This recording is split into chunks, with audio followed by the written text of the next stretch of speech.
কোজাগরী লক্ষ্মী পূজা। আর এই লক্ষ্মী পূজার দিন প্রতি বছরের মতো নিয়ম করে এবছরও বড়মার কাঠামো পুজোর আয়োজন করা হয়েছে। নৈহাটির বড়মা হলো আবেগ ও মানুষের ভালোবাসা, মানুষের হৃদয়ে সারা জীবন বিরাজমান। শুধু নৈহাটি, হালিশহর, কাছড়াপাড়া নয়, বহু দূরান্ত থেকে বহু দর্শনার্থী বড়মার পুজো দেখতে আসেন এবং বড়মার পুজো দেওয়ার জন্য ভিড় করেন। শুধু ডালা হাতে পুজো নয়, ডন্ডি কেটেও বড়মার ভক্তরা তাদের মনস্কামনা পূর্ণ করে থাকেন। তাই সকল বড়মার ভক্তদের মুখে শুধু শোনা যায় জয় বড়মার জয়, জয় বড়মার জয়। আরো বিস্তারিত জানতে চোখ রাখুন আমার বাংলার পর্দায়।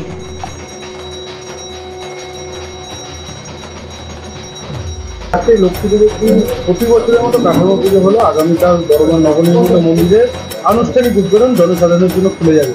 শতবর্ষে বড়মা, কি বলবেন? নমস্কার, তাপস ভট্টাচার্য, সম্পাদক নৈহাটি বড়কালী বড় সমিতি ট্রাস্ট। দেখুন, লক্ষ্মী পুজোর দিন কাঠামো পুজোটা 100 বছর ধরে চলছে, কিন্তু পরের বছর থেকে এই দিনটা মায়ের বর্ষপূর্তি, মন্দির বর্ষপূর্তি এবং কাঠামো পুজো দুটোই হয়ে গেল। এটা রিপিট চালু হয়ে গেল যে এই দিনটা মায়ের মন্দিরের বার্ষিক পুজো, হোমযজ্ঞ, আরতি এবং কাঠামো পুজো একসঙ্গে। কেন যে বড় পুজোটা হয় তারই আদলে আমার বড়মা তৈরি হয়েছে, একদম তারই আদলে। আপনি ছবি দেখবেন, তারই আদলে। হয়তো মা চেয়েছিল মায়ের প্রথম এই হাইটেই পুজো হতো। প্রথম 100 বছর আগে ভবেশ চক্রবর্তী মহাশয় এইরকম হাইটেরই পুজো করতো। উনি স্বপ্ন পেয়েছিল যে মাকে বড় করা, উনি স্বপ্ন সফল করেছে। আমরাও স্বপ্ন পেয়েছিলাম যে মাকে কষ্টি পাথরে করে মায়ের গায়ে গয়না দিয়ে মাকে যেন সারা পৃথিবীবাসী, পশ্চিমবঙ্গবাসী এবং নৈহাটিবাসী পুজো করতে পারে। সেজন্য আজকে সেই স্বপ্ন আমাদের পূর্ণ হলো আজকের দিনে। এবং আপনাদের প্রত্যেকটা নিউজ চ্যানেলকে আমার ধন্যবাদ।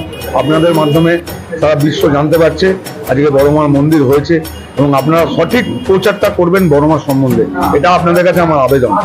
কোনো রকম ভুল প্রচার আমাদের মাধ্যমে করবেন না, আমাদের কাছ থেকে জেনে নেবেন কখন কি হয়। দেখুন, আজ পর্যন্ত আমরা বন্ধ রেখেছি, অনেকে আমার কাছে অনেক কমপ্লেন করছে যে সবার জন্য খোলা হচ্ছে না কেন। সব পুজোর মধ্যে কিছু গুপ্ত পুজো থাকে যেগুলো সবার দেখা উচিত না, সেগুলো তাদের ক্ষতি।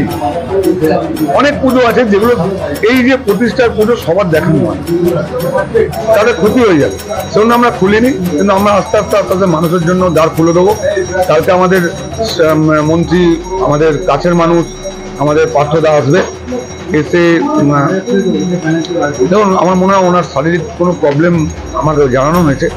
আমাদের কাছে সেরকম কনফার্মেশন আসেনি বা শারীরিক প্রবলেমের জন্য হয়তো আসতে পারবে না, এসেও বলতে পারে এটা মায়ের উপরে, কিন্তু পার্থদা আসছে।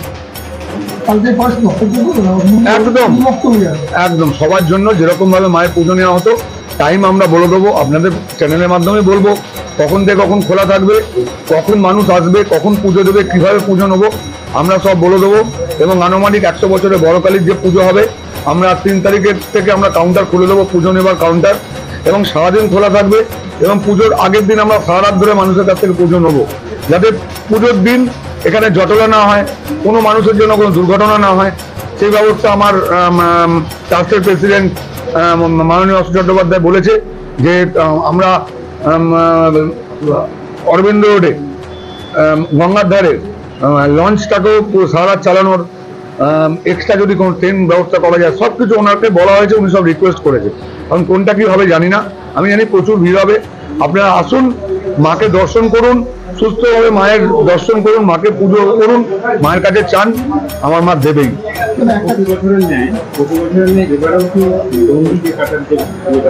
হ্যাঁ, ওটা তো আমাদের কাছে কোনো পারমিশন নেন নেই। গঙ্গা থেকে চান করে এসে দণ্ডি কাটবে, আমাদের এক্সট্রা আলাদা কাউন্টার থাকবে তাদের জন্য, যারা দণ্ডি কাটবে তাদের সুবিধার্থে আমাদের কাছে তারা চলে আসবে, তাদের পুজোটা আমরা আগে নিয়ে নেবো। এবং তারা যদি মনে করে মন্দিরে অঞ্জলি দেবে, তাহলে মন্দিরে অঞ্জলি করিয়ে দেবো। তারা যদি মনে করে না রাতে পুজো দেবো, তার জন্য ব্যবস্থা আমি করে দেবো।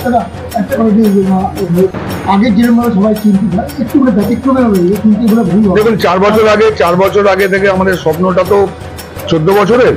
4 বছর আগে যখন করতে পারছি না, মায়ের কাছে একটা মানসিক করলাম, মা আমি আর দাড়ি কাটবো না যখন তো আমার মন্দির না হয়। এবং দেখলাম আমার দাড়ি রেখার পরে মা হয়তো কিছু মনে করলো, এবং আমি দাড়ি নিয়ে যার কাছে যেতাম, মা দিচ্ছে, তারা মায়ের জন্য দিয়েছে, তারা হয়তো অন্য রূপে দেখেছে, এবং আমার কথা মা রেখেছে, তো মায়ের কাছে আমি আমার দাড়ি অর্পণ করে দিচ্ছি। প্রতি বছরের মতো বড়মার কাঠামো পূজা আগামীকাল আনুষ্ঠানিকভাবে নবনির্মিত মন্দিরে বড়মার মন্দিরে উদ্বোধন, কি বলবেন? এটা প্রতি বছর দেখুন, নৈহাটির বড় মা, নৈহাটির বড় কালী, তারপরে বড় মা, এটা মানুষের কাছে একটা আবেগ। আমরা জানতাম যে নৈহাটির বড় মা, নৈহাটির ভেতরই তার আবেগটা সীমাবদ্ধ, কিন্তু মানে আমরা তারপরে লক্ষ্য করলাম আমাদের ট্রাস্টি কমিটির, আমাদের সম্পাদক তাপস ভট্টাচার্য, আমি, আমার কমিটির যারা যারা আমাদের আছে ট্রাস্টি কমিটির, সকলকে নিয়ে বসে আলোচনা করে আমরা সিদ্ধান্ত নিলাম যে আমরা কেন না মন্দিরে একটা বড় মার প্রতিষ্ঠা করি। তাই স্বাভাবিকভাবে সিদ্ধান্ত মতন যখন সিদ্ধান্ত নিল, সহমত পোষণ করে আমরা বড় মার একটা কষ্টি পাথরের মূর্তি আপনারা দেখতেই পাচ্ছেন মন্দিরে, এবং 100 বছর আমাদের আনুমানিক, আমরা শুনতে পাই আমাদের থেকে 100 বছর বয়স না, আর তাপস ভট্টাচার্যের জন্য না আমার 100 বছর বয়স না। তাই স্বাভাবিকভাবেই আমরা যারা আমাদের বয়স্ক মানুষ আছেন তাদের যা শুনতে পাই যে এরকমভাবে 100 বছর বড় হচ্ছে। 100 বছরের মায়ের দান, মানুষের দক্ষিণা, সেই সব সংগঠিত করে আমরা 100 ভরি সোনার মাকে অলঙ্কার করে, মায়ের সিঙ্গার হয়ে গেছে, মায়ের চক্ষুদান হয়ে গেছে, মায়ের হোমযজ্ঞ চলছে, মা মন্দিরে প্রতিষ্ঠিত হচ্ছে, মানে 25 তারিখ মা তার বাড়িতে এসছে। তা স্বাভাবিকভাবে মায়ের গৃহপ্রবেশের পর মায়ের একটা আনুষ্ঠানিক, যে মাঙ্গলিক আনুষ্ঠানিক ধর্মীয় অনুষ্ঠানগুলো থাকে, সেই অনুষ্ঠানগুলো ধারাবাহিকভাবে চলছে। আমরা যেভাবে সাথে সাথে, যেটা আমাদের অরবিন্দ রোডের রাস্তার ধারে যে জায়গাটা বড় মার পুজো হতো, যেটাকে সৃষ্টি, এটাকে সেই জায়গাটায় পুজো যেভাবে চলে সে বছরও সেইভাবেই চলবে। আজকেও ঠিক লক্ষ্মী পুজোর দিন আমাদের এই কাঠামো পুজো এখানে হয়ে গেল, আপনারা দেখলেন কাঠামো পুজো, এটা চলবে, এটা নিরন্তর চলবে। দেখুন আগামী জেনারেশন হয়তো আমাদের কথা ভুলে যাবে, কিন্তু বড় মার কথা ভুলবে না, বড় মা যে জায়গায় পৌঁছে গেছে। তাই স্বাভাবিকভাবে 29 তারিখ আমাদের জল ও সেচপথ দপ্তরের মন্ত্রী পার্থ ভৌমিক মন্দিরের দ্বার উদ্ঘাটন করবেন। দ্বার উদ্ঘাটন করে মন্দির জনসাধারণের জন্য আমরা খুলে দেবো।